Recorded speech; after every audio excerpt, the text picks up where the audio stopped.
Assalamualaikum warahmatullahi wabarakatuh. Waalaikumsalam warahmatullahi wabarakatuh.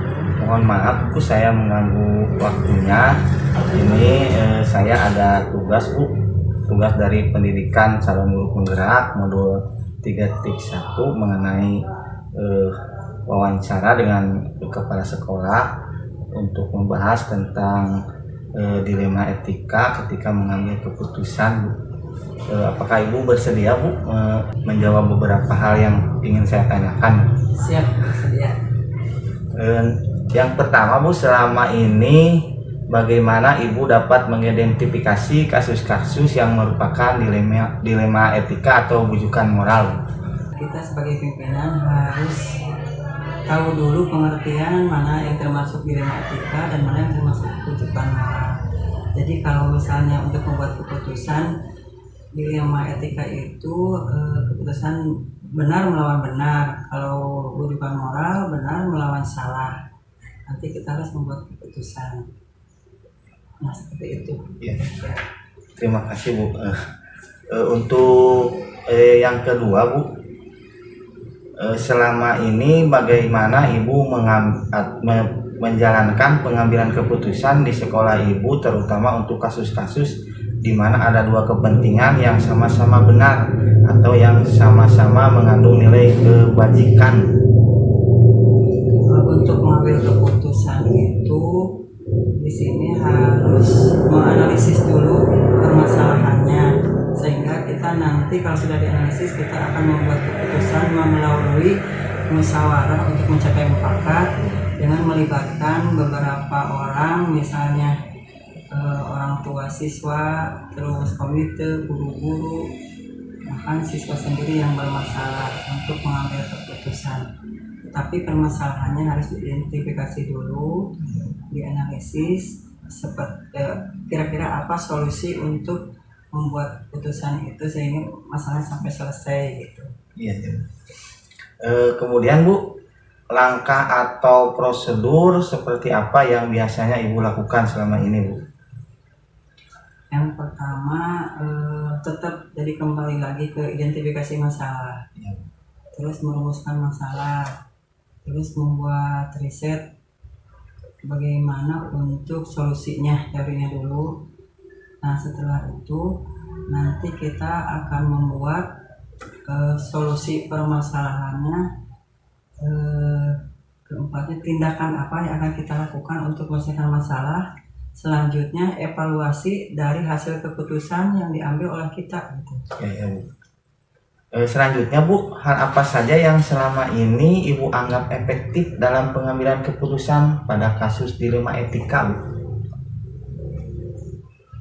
Seperti tadi, kembali lagi seperti tadi, itu tetap yang awalnya jadi tetap identifikasi masalah, terus merumuskan masalah, terus solusi apa yang akan diambil, tindakan apa, tetap kembali ke evaluasi juga. Ya, Bu. Kemudian Bu, hal apa saja yang selama ini merupakan tantangan dalam keputusan pada menghadapi pengambilan keputusan pada kasus dilema etika? Tantangannya bisa jadi kurangnya informasi, bisa juga terlalu banyak informasi. Nah, itu bisa menjadi tantangan untuk menyelesaikan sebuah masalah. Terus ada juga misalnya terlalu mengutamakan kepentingan pribadi, bisa juga banyak orang yang terlibat. Terlalu banyak orang yang terlibat dalam menyelesaikan masalah, itu juga kurang bagus. Ya. Nah, itu menurut pendapat saya. Ya. Adakah seseorang atau faktor apa yang selama ini mempermudah atau membantu Ibu mengambil keputusan dalam kasus dilema etika Bu? Faktor-faktornya kan ini faktor sosial, keagamaan, ekonomi itu bisa terlibat juga. Terus yang jelas faktor yang utama itu ada pendekatan personal untuk yang bermasalah, terus ada hubungan atau kemitraan dari sekolah dengan pihak-pihak tertentu.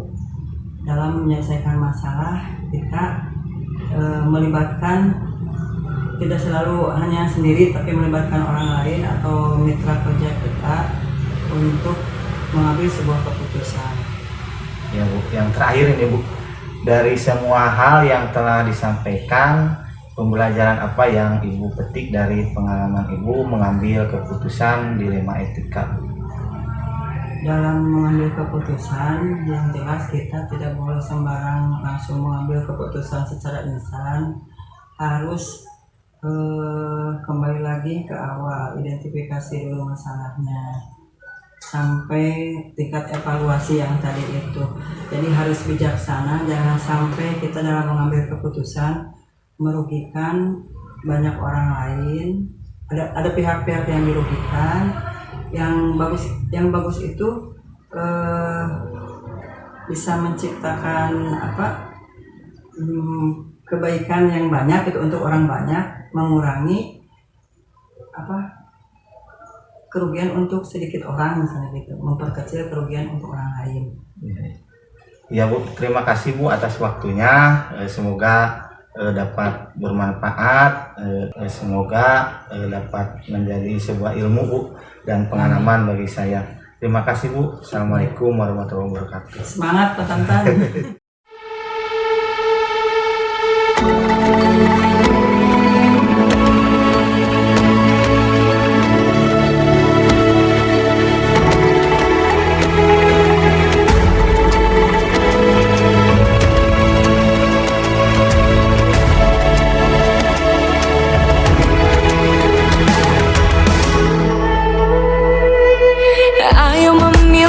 Apa yang kau suka? Merdeka belajar wujud yang nyata. Raih mimpimu juga cita-cita. Generasi emas Indonesia. Profil belajar Pancasila.